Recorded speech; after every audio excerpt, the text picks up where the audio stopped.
আপনিই আমার রব। আপনি কার কাছে আমাকে ছেড়ে দিলেন?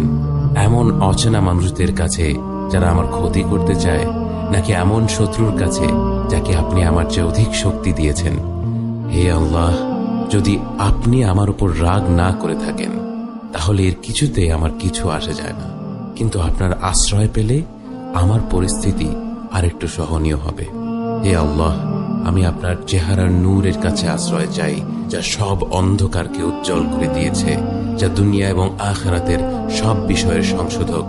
আল্লাহ, আপনার রাগ এবং অসন্তুষ্টি থেকে আমি রেহাই চাই। আল্লাহ, এ সব কাজই শুধু আপনাকে খুশি করার জন্য করা, এবং আপনি ছাড়া কোনো শক্তি নেই, কোনো ক্ষমতা নেই।